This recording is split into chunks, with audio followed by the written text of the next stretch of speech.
Check out this screen, guys. It is freaking sweet. Want to thank Tlyard for sending this out to me. So let's go ahead and get installed. All right, so first off, we're going to shut down the vehicle here, and we're going to do that by going into your main control panel, hitting the little car button, going into safety, and then pressing power off, and then hitting power off. And that's it. Next step is make sure you don't sit in the driver's seat or close one of the doors. We need to make some room behind the armrest. So let's go ahead and move the seats up.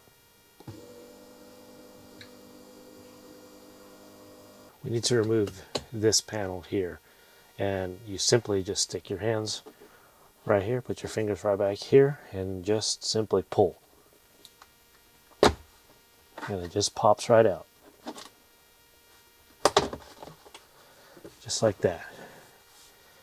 Again, with the power off on the vehicle, we can go ahead and disconnect the little plug back here.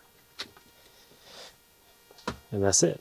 Go ahead and remove this panel down here, and we're going to simply just use this plastic pry tool.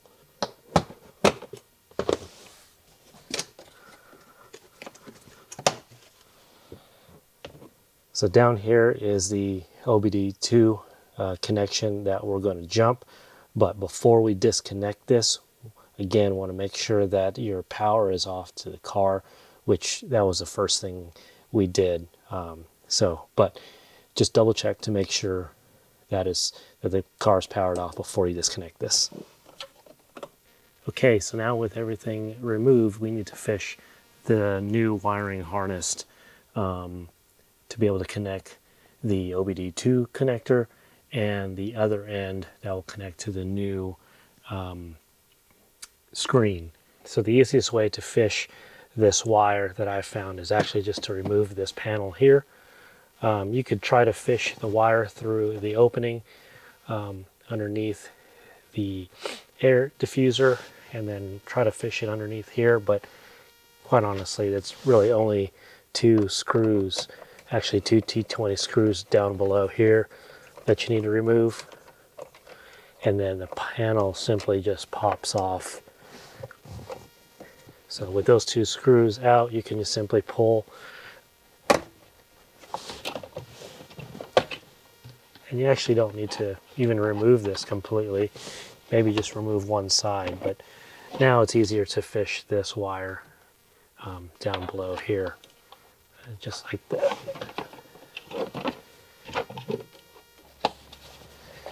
Now with that wire in place, you can just put the panel back on. It just pops into place. And now we have to reinstall the two T20 screws. Okay, so before we make this connection here to the existing OBD2 connector, let's go ahead and install the screen and get this connected up top. So now we really just make the connections, and there's really only two that we need to connect here. And they're pretty obvious to which one they go to.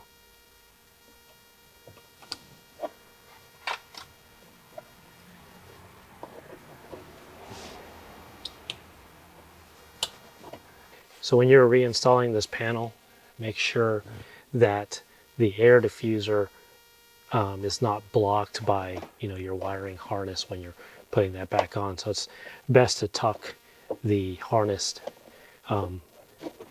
at the bottom here, and there's a gap there, so you'll be able to see what's going on.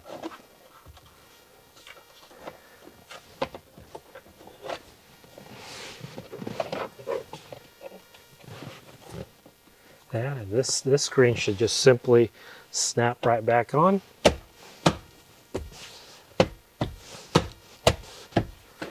Just like that. Now we go back down here to the bottom to make the final connection to the OBD2 connector. And there's only one connector that fits each other, so you'll know if it's right. Now you just want to tuck the excess wire, and now to reinstall this bottom panel here, and it just simply snaps right back into place.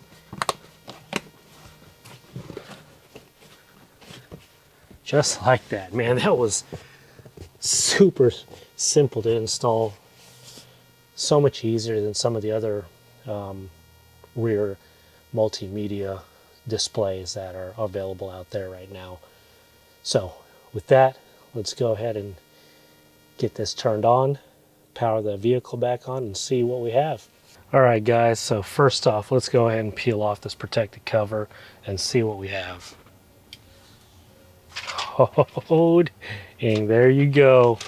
Man, that looks sweet. So immediately, what we have on the screen here is I do have 3 doors wide open, so that's why you have this whole display. I believe that's why it's popped up. So there's a little X button here, and we can close that out. Geez, this thing looks super clean. What else we have? Looks like we got some controls here for the stereo system. So you got the plus button, minus button, so you can control that. Up top here, looks like it has a temperature, and then actually 52%. That's how much battery that I have left in the vehicle. So that's interesting that it shows that. There's a little home button up here. A couple of buttons up there. Home button, I guess this is the home screen, so that's nice. Let's see what else we have. So there's this button.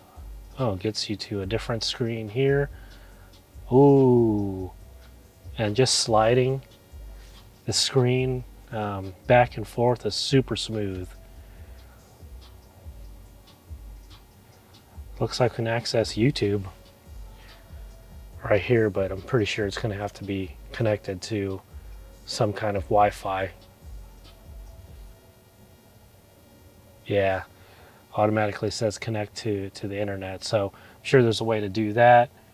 All right, check that out. I just connected it to Wi-Fi and opened up YouTube, and yeah, it brings up, you know, basically full-blown YouTube here, so that's pretty nice. You could even access the Play Store, go on, open up Chrome, and a bunch of other different things. So there's a lot of things here to be able to utilize.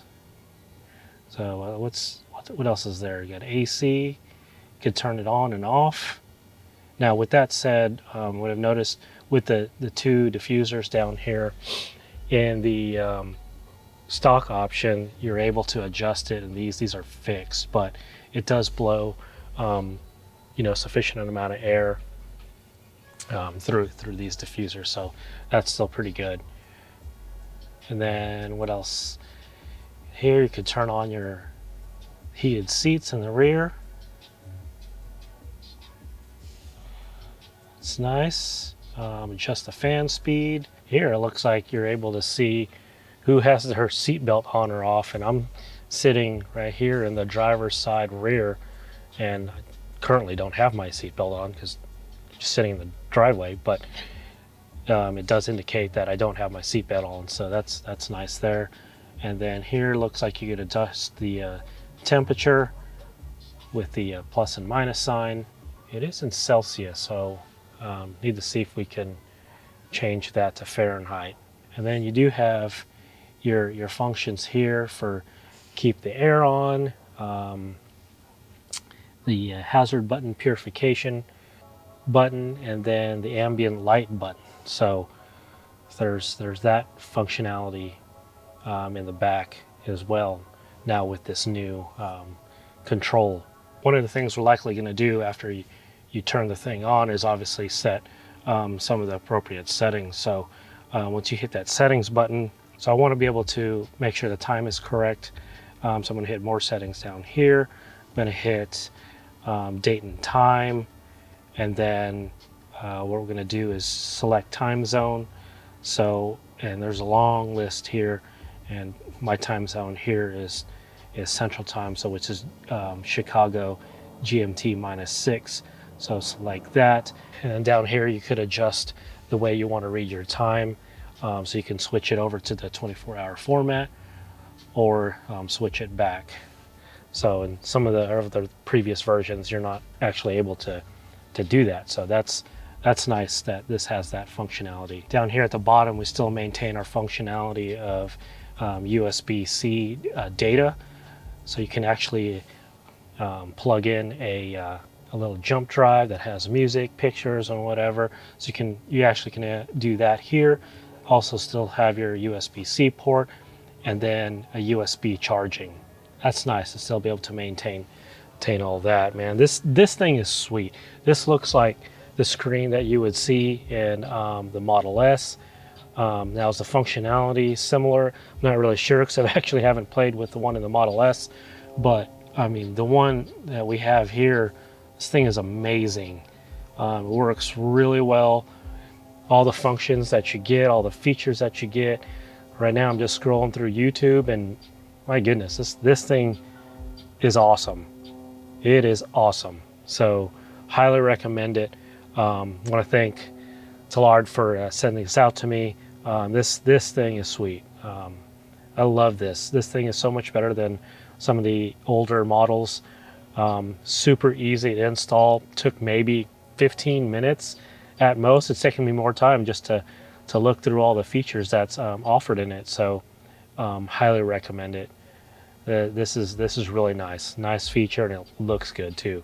So if you guys found this helpful, make sure you hit that like button, subscribe for more. But in the meantime, man, I got to continue to play with this, because I got to check out what other features this thing has. So if you guys have figured out other features in here, man, make a comment down below and let me know what you find out, because this is going to take a little bit of time. But with that said, catch you guys in the next one. See ya.